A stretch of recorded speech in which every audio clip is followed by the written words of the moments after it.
Hey guys, Sayer Investments, and today we're going back to school. More specifically, we're taking Credit 101. And the reason for that is that I find that a lot of people are confused as to how the credit system works, what makes up your credit score, and how you can improve it. And whether it's friends, family, or just people that I meet, this is something that I get a lot of questions on, and I want to make sure that we're able to discuss it today. Gotta learn something a little bit educational. So, to start this off, the one thing that you have to understand is that your credit score is a snapshot in time. So basically, this is a timeline. This is what you did 2 years ago and what your credit score would have looked like. This is 6 months ago and what your credit score would have looked like. And this is today, the day that you got your credit ran and someone did a credit check. Now, the reason why this is important is because it helps you understand everything else that we're going to discuss today. When they check your credit score, it's not necessarily indicative of where you've been in the past so much as where you are now. So when they check the criteria that we have over here, your payment history, utilization, inquiries, they're not checking back on what would have shown on your credit report back then. They're checking what is on your credit report that day. And that's a really important distinction. Now let's go ahead, let's get a little bit more in depth into the subject here, and we'll come back to this idea of the timeline and why this matters so much. So let's go and start off with payment history. Payment history is definitely by far the number one thing that not only do you have control over, but the number one impact to your credit score as a whole. Depending on the model, there's tons of them out there. There's FICO, Vantage, there's different FICOs and Vantages. But payment history is going to make up the majority of your credit score. Usually it's weighted at about 35% of your overall credit history, or of your credit report. So on payment history, what you want to look at, they're basically looking at how many payments have you made on time. Obviously, let's go ahead and switch to green over here. The goal is to have 100% of all of your payments made on time. This goes back 7 years for the most part. So you're looking at making 100% of your payments on time in the last 7 years. And you will have a fantastic start to building a great credit score. Now, obviously things happen, life happens. Sometimes this isn't doable, and that's understandable. Now let's go ahead, let's talk about the other numbers. 99 and 98%. That's payments made on time. So let's go ahead and say that you've missed one payment, but you've only had your first credit card for 10 months and you missed one payment. Well, that actually brings your on-time percentage or payment history percentage to 90%. So that's something to keep in mind. In order to have a 98 or 99% on-time payment history, you'd have to have made across all of your accounts 100 payments and have only missed one to get 99. So if you think about it, there's 12 months in a year. Approximately about, if you only had one account, you'd have to pay for approximately 11 years to be able to go ahead and miss one payment and still be in this 99 to 98% bracket.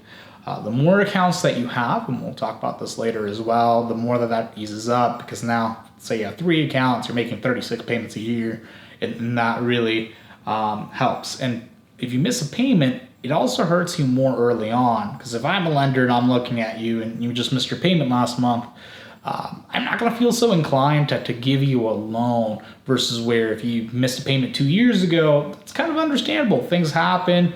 You're likely in a very different scenario by then. That's just something to keep in mind here. So we're going to go ahead, we're going to call these, okay, they're just, it happens, we can improve, and every 7 years, this will reset. So if you're late today, 7 years from now, that will drop off and you'll get back at 100%. And that's a good thing to keep in mind as well. But now we're going to go ahead and we're going to talk about 97 and below.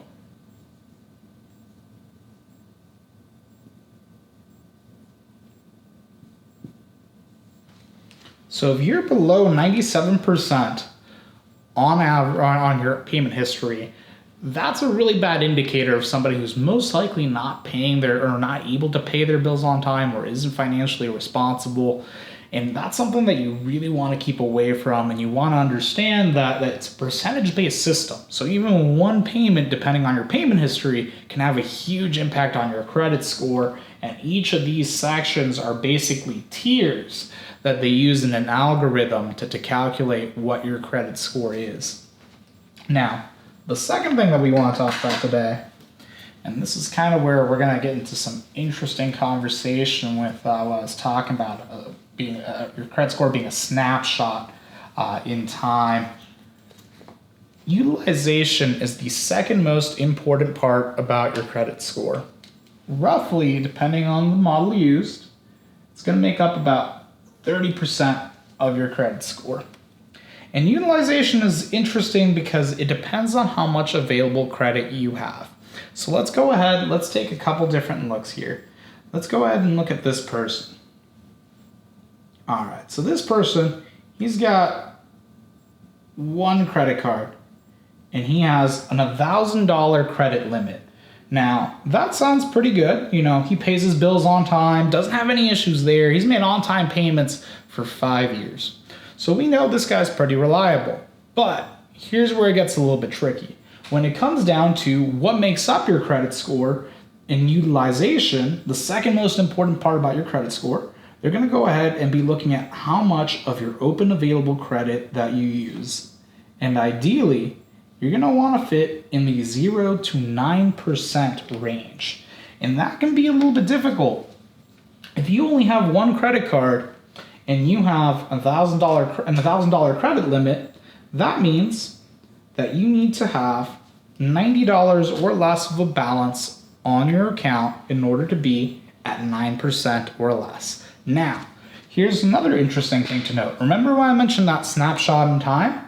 That snapshot in time happens when your credit card reports to the bureau, which is typically the same day every month, or the same day of the month every month. So let's go ahead and say your due date is on the 20th. Well, typically speaking, your reporting date is going to be a couple days after your due date, after you've made your payment. So let's go ahead and say that's the 25th. So let's call this guy Greg. Greg has an $1,000 credit limit, and he uses all $1,000 that month. But on the 20th, he pays his account in full on the due date. So come the 25th, when the credit bureaus get a reporting of how much he owes, he still owes $0. He's paid his entire balance in full. But let's say Greg had some finance issues come up. He needs a new set of tires, and he had to put $600 of his $1,000 credit limit to purchase new tires, and had to finance it. Well, if he can't pay the entire $600, then all of a sudden, let's just say that he's not able to, the minimum payment's not due that month. He just charged it. He just generates a new statement. It won't be due. His minimum payment won't be due until next month. Well, on the reporting day, the 25th, it's going to show that he has $600 of his $1,000, which is 60%. So now we're going to get into some other categories. Now, and for your credit, you're going to want to ideally stick within that 0 to 9%, but there is a lower tier that's 10 to 29%. This is still kind of a happy face. The banks are happy. They know that you're not using all of your available credit. Therefore, you're being kind of wise with your credit, and you're able to handle it. Now, if you keep using credit, lenders are going to view it as being a little bit more risky. You're a little bit more leveraged. So at the 30 to 49% range, you're kind of looking at, this person owes a lot of money. I'm not sure that I want to give them a loan. Well, Greg over here, he's got $600. So he's not even in this range. He's now falling into the range where you don't want to be at. So past this range, we have the 50 to 74% range. I put this as a sad face. This is instantly going to put him in a bracket that's going to lower his credit score dramatically. And in order to have the best credit score, you're going to want to fall in one of these upper categories. The better off you are, the higher your number's typically going to be. Greg's fallen in the 60%. He has some options. I mean, he can pay down his card for starters before either on this month, before his reporting date, or he can pay it next month and his credit score will bounce back up the following month. Unfortunately, if he's getting a credit check within that time frame, it's going to show that he's in this section, even though he might be paying it off later that month. That's where we go back to that credit being a snapshot in a space and time for your credit report.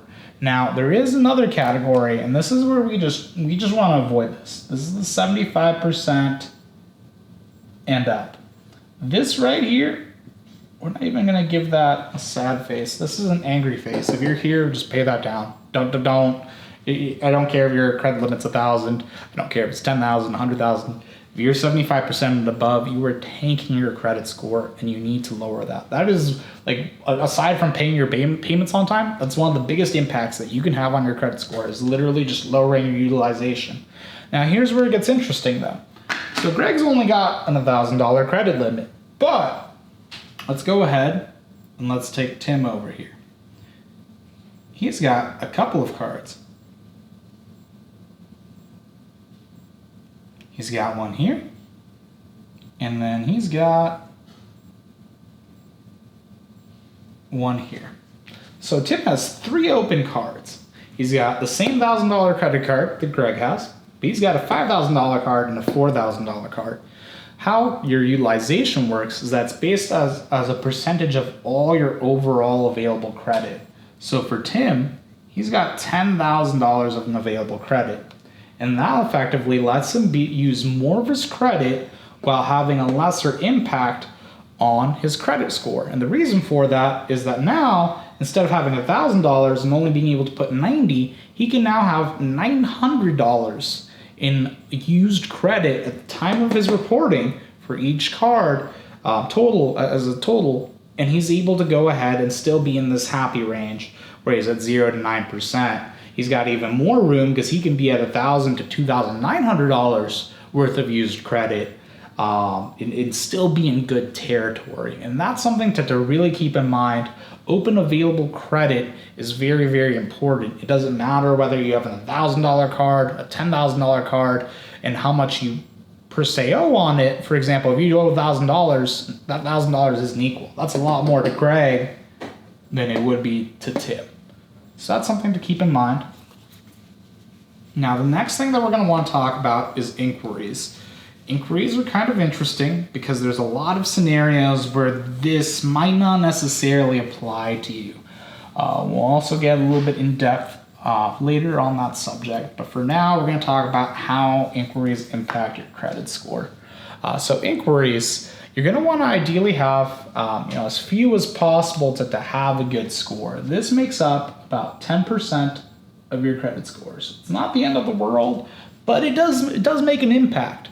It's just a significantly less impact than in your payment utilization history. So for inquiries, usually you're going to fall into a couple different zones. You have 0, you have 1 through 2, you have 3 through 4, and then you have 4 plus. Okay, so how this works, and this is a little bit different based off which model you're using and whatnot, but if you're at 0 inquiries, meaning that in the last 2 years you have not applied for credit and nobody has ran your credit, companies are going to look at that as pretty good when they first run your credit. They're going to see that you haven't really applied anywhere else. They're not worried about you owing tons of money. This looks pretty good. Now, 1 inquiry, still decent. Banks know that you need to apply for things, whether it's cars, car loans, a credit card, maybe you bought a house. 1, even 2, we're still in this happy zone here. 3 through 4, though, this is where it starts getting just a little bit dicey. This is where companies are kind of looking at it like this person's applying for a fair large amount of of overall credit in a short period of time, that 2-year time frame. Now, we'll get into why 3 or 4 might not be that bad. I mean, I've been in this 4+ category before. And you can use it to your advantage, but at the end of the day, you want to understand that that's still going to have an impact on your score. It's still 10%. 4+, this is where companies start to get a little bit worried. They're thinking that maybe you're over leveraged, maybe you just need money, and that's why you're applying for so many accounts in a short time frame. And that is going to have a negative impact on your credit score. Now, the next category is a little bit interesting. It's different depending on what type of account or what type of model that they're using, but it's derogatory/credit mix. So derogatory/credit mix. This is an interesting category because depending on the model that they're using, it can be a little bit different. For some models, derogatory is the category used in this place. Either of these are usually worth about 15% of your credit report. Derogatory is how many accounts you have that have been sent to collections or part of public records, or that you basically owed money on, never paid it. These are usually closed accounts. Maybe it's a dental bill, medical bill, just something along the way didn't get paid and it got reported. So ideally, obviously, you want to have 0 of these, just none. You have 0 of these, banks are happy, it's great. Now, life happens and banks understand this as well. Financial institutions, if you have one account that's negatively being reported, it's going to look bad, obviously. You're going to want to, it's a touchy subject on paying these off because you reset the day. Remember how I said that 7 years is usually as far back as your credit report goes? Well, if you pay this off, it stays on there from 7 years as of the day you paid. But at 1, if it's paid off, in particular, it's not going to look as bad, but it's still something you want to shy away from. If you have 2 or 3 accounts in collections, I'm going to say that you might want to consult perhaps a financial advisor or someone in the industry who's able to assist you with that, because that's going to have a huge negative impact on your credit score. If you owe money to people and you just haven't paid, companies aren't going to take kindly to that. They're not going to want to give you any more money, and they're just not going to want to play ball. So that's something to keep in mind. It's another video for another day. But definitely, if you have accounts in collections, it's something that needs to be taken care of. Now, a lot of companies instead, because it's kind of similar to payment history, some models will use credit mix, which is basically your overall type of accounts that you have. So, for example, if you just have somebody who has a whole bunch of credit cards, say this dude has 3 credit cards and that's all that he has, and he always pays them on time, uses low utilization, that's great, but he only has credit cards. Banks are also looking for you to have a car loan, and I am a terrible artist here, but a home loan, They want to see that you have different types of accounts. Okay, so this looks like a prison, but you get the idea. Yeah, a home loan, we'll write that right underneath. But they want to see that you can make payments and handle different types of accounts. Credit cards, what they call revolving accounts, car loans, home loans, sometimes personal loans, that sort of thing. They want to see that you can have a good balance of it, and they see that you have a good mix. It's an algorithm that they throw you into, but the basis behind it is the different types of accounts that you have. The more different types of accounts you have, the better that your credit mix is going to be.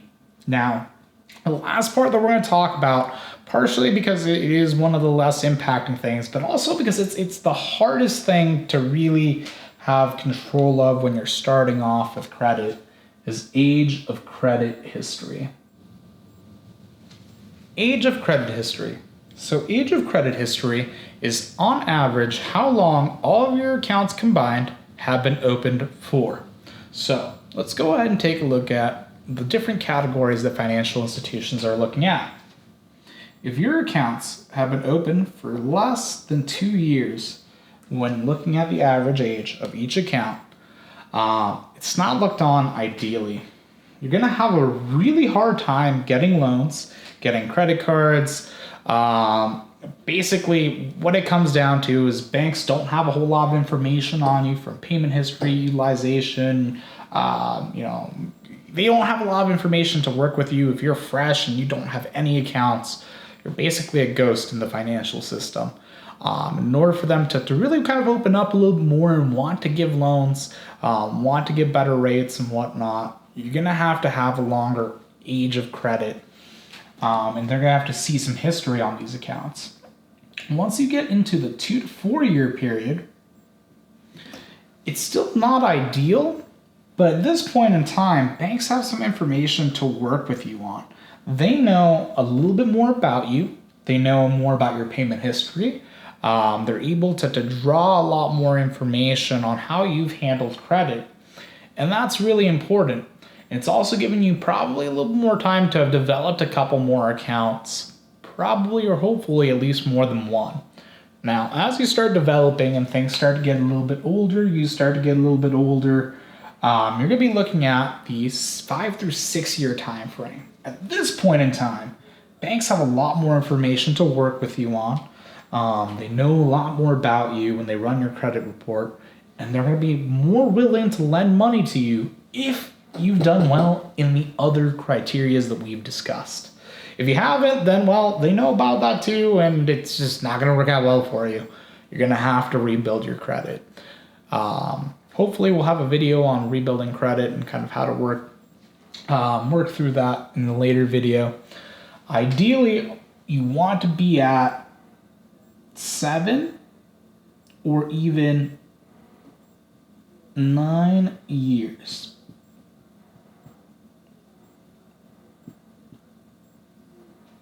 If you can make it 7 years and you with meeting positive marks on all the criteria that we've discussed, they're going to be really willing to lend you money. They now have a really good history on you. They know more about you, and they're going to be ideally more inclined to do business with you. 9 years plus, hey, it's fantastic. They have even more information about you. This is usually the peak mark. If you can make it to 9 years on the average age of your accounts, that is grade A status and best thing you can do for your credit.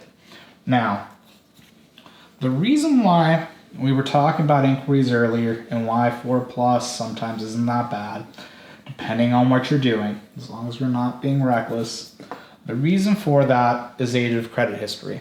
Luckily, it only makes up 10% of your score, so it's really not a game changer or deal breaker if you don't do this.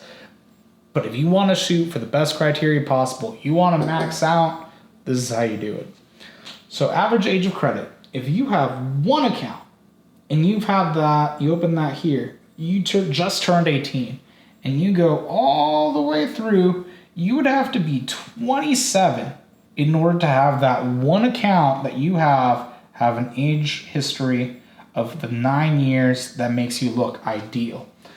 Now, let's go ahead though and say that here, once you're at the peak category for that, you need to get a car loan or you're looking at other credit cards and you open another one up. Well, now